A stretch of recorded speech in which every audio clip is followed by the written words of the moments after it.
in terms of like, before, like when I was like in Lotto Boys, I'm not gonna lie, my ego was very large. Yeah. Rightfully so. Yeah, no, but it was large, and it was a lot of like, it was fair dues in it, to be fair, but obviously a lot of it was gas. Do you know what I mean? We did fly economy, but then obviously we did get clocked sometimes and stuff like that. So obviously, in the back of my head, I'm like, should we start flying first class? Like, is that where we should be and stuff like that? And I feel like for like now, where I am now, as in like, cause I'm no longer doing like secular music, I'm doing gospel now. And obviously that's just because my journey's taken a different edge, and it's a whole different level of humility. I love that. And the thing is like, it's deep, man, because the message has changed, isn't it? Like I'm no longer like, the songs are not about me, girls or whatever, but the songs are about like God. Do you know what I'm saying? So the light ain't on me no more. So when people approach me, it shocks me more now, because I'm like, oh, bro, like you guys still see me as an artist? Like, even though like I do gospel music, you still see me as an artist. And I was on the train, and I do see people looking and filming and stuff like that. And I'm just there chilling in my head. I'm thinking, none of this actually matters to me no more. Yeah. Like, so seeing the difference for me from where I've come from, like it hits a bit different, you know, because I'm like, wow, like I really never used to get the train. What train? Fam, we used to book out, give me a Mercedes just to go London and come back. Eish, give me, or a Land Rover or something, you know what I mean? And I remember I used to like drive around in the ends, renting a Porsche, like that you're not getting £600 a day. Yeah, and I'm renting a Porsche like a week. Oh, shy. Listen, and I think for me, at that point, looking back, I'm like, it wasn't necessary. It wasn't necessary. And obviously where I am now, obviously I'm married now, and obviously I'm living with my wife, and I've realized this life is about, especially like the Christian walk, it's a lot more to do with dying to self than living. Mm-hmm. But that's where the humility comes in, man, trust me. That's deep. You're preaching. That's deep. You went there. You took it. I'm not gonna took cap. it straight away. I can't have it. Take us to that was it's hitting me. It's real. It's a real. It's a real. Still. Man, I understand what you're saying as well about surrendering to the things that you want. Do you get what I'm trying to say? Like in the terms of don't give in to your every desire, because not everything you want is good for you. True. Do you get what I mean? Because there's been times that even me, down to I don't have a car, but I have a license. So I've been Zipcaring. Do you get what I'm trying to say? And I make it my personality. I get trained, I will get on the bus. I don't care about stuff like that. The only time I will really like get cabs is if I know that the studio is like an hour and a half away, and I need to get in the mindset of being in the booth for how many hours. Do you get what I mean? So I need to be chilled. On a normal day, I will get public transport, and a lot of people like just think like, "Bro, what are you doing on TFL?" Like and they start questioning like, "Bro, is your bread not there?" and stuff like that. No, if it takes me 20 minutes to get to Central on the train, but it takes me an hour and a half to get to Central by car, I ain't got time to waste. You only live once, you know? Yeah. So I'm gonna choose them 20 minutes each and every time.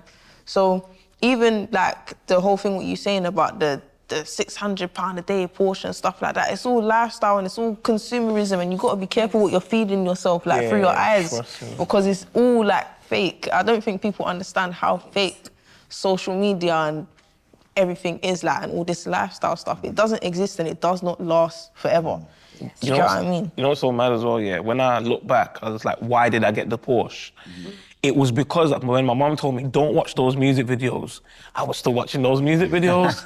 That's what influenced. So when you look back, you start thinking, raw, like, even like the type of girls that I was into is because of the music videos. And I'm like, you know raw, what, like... though, it's good that you had that experience. Yeah, man. And you come through on the other side. Yeah. I think there's some people, it's good for them to go through experiences when they can come through, and some people don't make it. So you're just one of those ones that you had to say, I was the same. I've been through stages where I'm doing a mad thing, doing this. I look back and, you know, life is up and down, innit? Yeah, so there was a good time and then when I come down a bit, I was like, raw. Come down, but if I didn't do that and I didn't do this, I'm all converting it into a yard and other stuff. What? So then I could have... I don't want to think about this. Been there, what I could have done this. You have to experience but then it went though. there. But then when you get another chance and you can still, now you can do things right.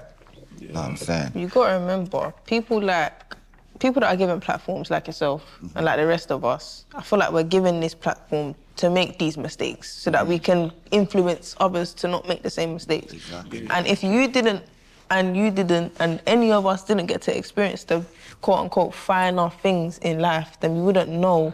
Like, how do you know you wouldn't get to a place in your journey or in your Christian walk where you're still craving those things because you didn't get to experience it when you was younger?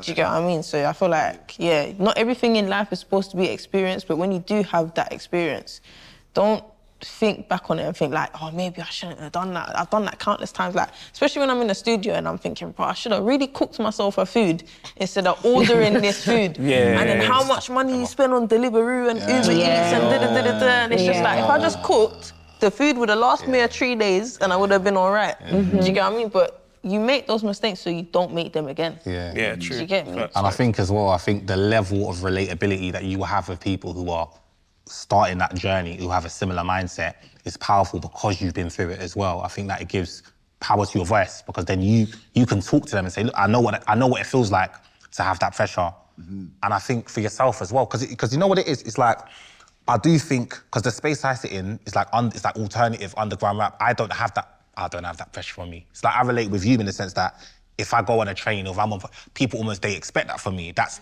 part of my brand to a degree. They want to see me in those spaces.